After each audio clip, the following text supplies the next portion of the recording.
Evening all, 5th of April 2018, and here you are with Dan in Essex, UK in the polytunnel. You can hear my voice is not that clear. I've got a cold, but never mind, that's just one of those things. And what I want to do is to give you a series on what I'm doing and at what particular time. So if you want, you can follow my lead. So I don't know if you can see from there, but I've got a lot of things going on here in the polytunnel. A few things I've set tonight and things I've set before. So what we're going to do is to just disconnect the camera here from the tripod. And we're going to have a look. So you may remember that I've set a lot of tomato plants this year. I have reasons for this. One reason being I tend to eat a lot of tomatoes and I want to have a go at making some of my own sauces. So sauces, not sauces, but sauces, yeah, for dishes and stuff. And maybe tomato soup. So what I've done is I've grown a variety of different tomatoes, some of which I've grown before and some of which are new to me. So this is variety Gardener's Delight, and a lovely small sweet almost tangy tomato, and I really do like these indeed. Now they look similar to these. Now this is a different variety, but as you can see, these are very spindly. I've got a video on how to avoid this, but I'm going to transplant these as I have these. And also another variety I've got down here, which is variety Sweet Million F1. Now F1 means it can produce fruit or vegetable, etc. on its own pollen. So if you were going to grow, just take that away because that could be confusing. If you were going to grow a tomato plant indoors, which there were no pollinating insects and other plants to cross-pollinate it with, Sweet Million could indeed be for you. So we'll just recap on the tomatoes. So Sweet Million here and Gardener's Delight here, and got some Moneymaker here, and I'm going to repot those using the technique I explained in the video the other day down to about there, in order to assist them with thickening up. So where else should we go? Now the kale here is growing by the day, looking really good. And here, now nasturtiums, I set these probably, it was during that cold spell a month or so ago, but you can see they're coming up, and my marigolds are now starting to germinate as well. I've got some other marigolds, I'll show you those shortly. Pan the camera down here. Here you go. Now these are leeks, variety mussel, but the way that I grow leeks is I just get a pot like this and I scatter my leek seeds on top and then put another little layer of compost on, and it never fails me. I do it every year like this. I've got videos on how to grow leeks, but I do recommend people get into growing leeks if they want a very resilient, very low maintenance vegetable, and very versatile as well. More tomatoes down here. What else have we got going on? Now this is going to be subject of another video about growing fruit in containers. Now I've got a gooseberry here, variety Careless. It's called Careless because I suppose it insinuates you can pick them carelessly because the canes are spine free. So down there, in fact no, that's incorrect information. It's not Careless, it is Invicta, and Invicta is a good old-fashioned, tried and tested variety, and very good indeed. Now down here we have got Raspberries, variety Polana, and I'm going to set these on, and a yellow raspberry I've got here as well. So in the next few days I'm going to be doing a video on how to grow these in containers, because if you've been following my channel for a while you will know that I really want to help people with regards to container growing, because I think that gardening, you know, shouldn't just be for those with, you know, excess space. It should be available to those who maybe don't have ideal growing conditions. So yeah, now you may remember a while ago I set this grapevine Autumn Royal. Now a Californian variety. Just see if I can get that to go. There you go, have a read of that, look.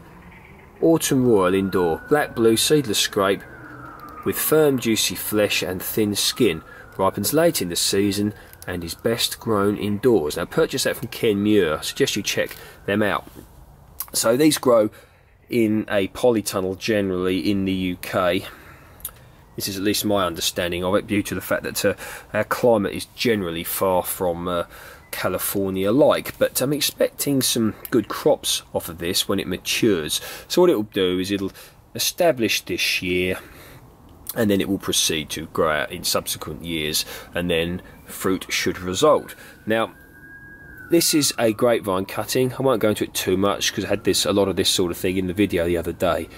Lakemont seedless and Lakemont seedless, which now brings me to a project I'm going to be doing. So let's go out the polytunnel and have a look. Now, if you take a good look at these Lakemont seedless again, now these were cuttings taken last year, and you can see they're starting to swell there, the buds. So I'm expecting soon to be putting those in the ground, and I'm hoping for a lot of success with regards to this. Spoke a lot about Lakemont seedless, so I won't go into that too much. Check out my grape playlist if you are interested.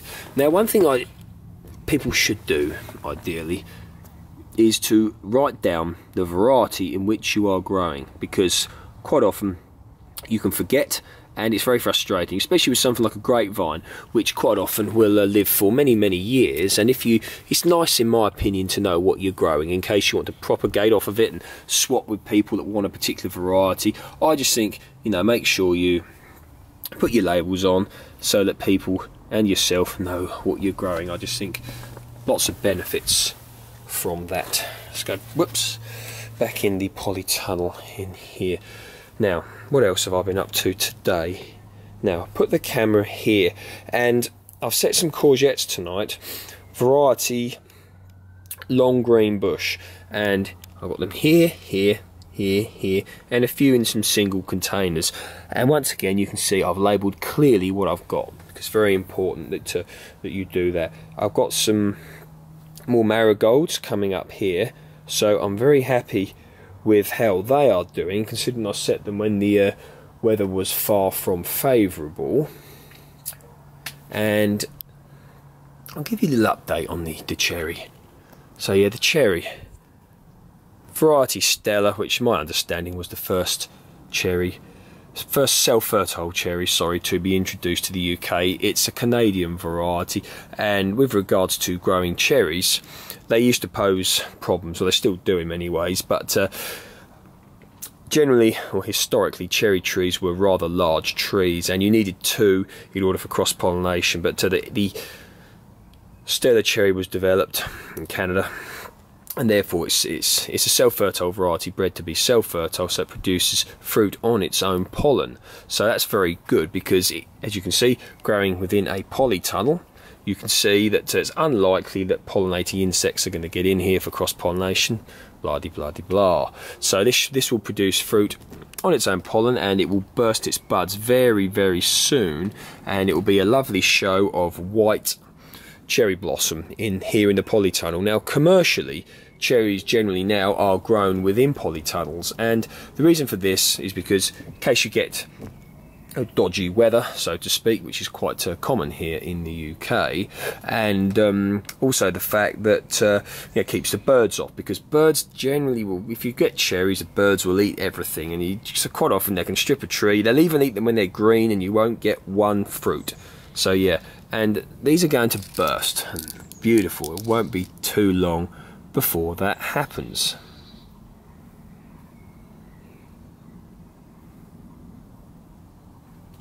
And this is a minaret, so you can see like otherwise described as a vertical cordon.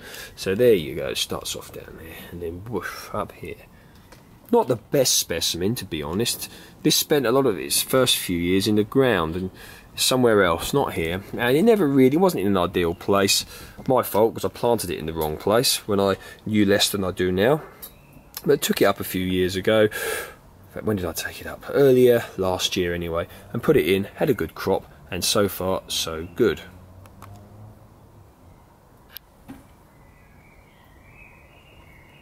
Okay, so down here now, this was another grapevine I purchased. It's Allotments seedless again, but set it up here. Not sure how this is going. It's gone a bit brown, but we'll see. But the buds are starting to swell, so that is a very good indication that that could be ready to go into growth. But we will see. Now, looking along here, this looks good, and this is a Concord pear. Excuse me. Now, Concord is a great variety to grow because partially self-fertile, so it can produce fruit on its own pollen, although it will benefit from another variety of pear that flowers at the same time in the same flowering group to assist it with pollination. But it has produced some beautiful, beautiful fruit last year, about 9 or 10 large fruits, and as you can see, it's not the biggest tree in the world. Spoke a lot about this before. I call it the tree that never grows, but where it is absolutely perfect. And look at that beautiful primrose. Look, I set that last year. And let's see what else we've got. Now this here I'm very, very interested in. Mail order trees, bought it last year, Plum Jubilee, and look at that, the buds are starting to swell. Look at that, there you go, look at that. Doesn't this camera focus lovely?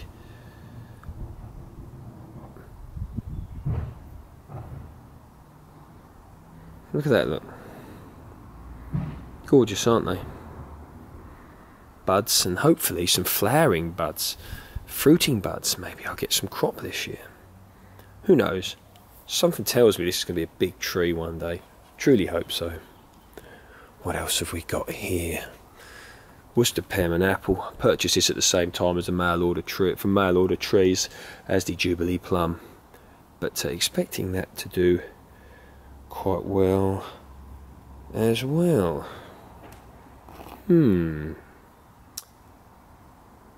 Got my strawberries down here, assorted varieties, Symphony, El Santa, Cambridge favourite, and what's this one? Honeyo. So yeah, and some more here as well. I forget the variety though, it's very bad of me, isn't it? Very important, okay, that you do that, that you write down what variety it is so you do not forget. Down here, you may remember videos I put up a few days ago. Hydrangea, the one I set in the tub, is doing very well. Really has put out some beautiful growth. Let's go right in so we can just see how lovely them leaves are. Doesn't that look lovely? Lovely, isn't it? And down here, the clematis that's growing in the tub, starting to leaf out nicely. I'm expecting this to grow a lot this year. Really am. So what I really want to do is I want to establish a grape vine vineyard, really. That's what I want to do.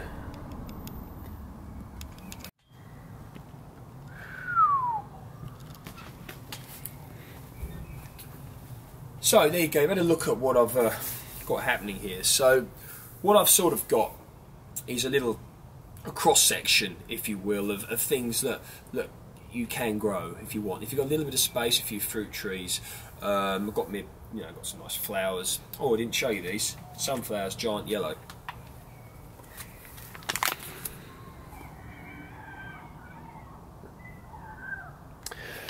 But yeah, it's a little cross section of things here, and I'm hoping from the stuff that I'm showing you over the sort of coming months you'll be able to pick from something that you like, because it's good to have a look around and see what others are doing. And you might think, so for example, this tree here, this being on a, hope you can see it from there, let me just turn it better, here you go. So yeah, this cherry here being on this minaret rootstock, vertical cordon, as I stated earlier. Vertical cordon meaning it grows in a cordon upwards, and it fruits off of these, off of your spurs like this. You can actually grow these in tubs, in pots. You could grow these in Now you want a decent sized tub, but you can grow these in a tub like this. Now you can get vertical cordons in, you know, all your different fruits really. You can get them with plums, you can get them with pears, you can get them with apples, you can get them with cherries. Something you want to look into if you don't have much space. So it might be something I will do. I might even get a few more of these, but I'm going to be doing some grafting within the next few days. Generally grafting works well if it's done the first week in April, so we're coming to the end of that now, but that'll be a separate video. I've got some varieties. I've got Queen Cox I've got to graft, a variety of apple, Pitmaster Pineapple and Winter King. So some very nice varieties of apple there. So yeah, things are looking good and I'm quite happy with how things are working out here. So any questions you got, post them down below, and next video won't be too long, and hopefully the regular updates will help to encourage people to have a go at least growing something this year or in following years. Hope you enjoyed that. Take care and speak soon.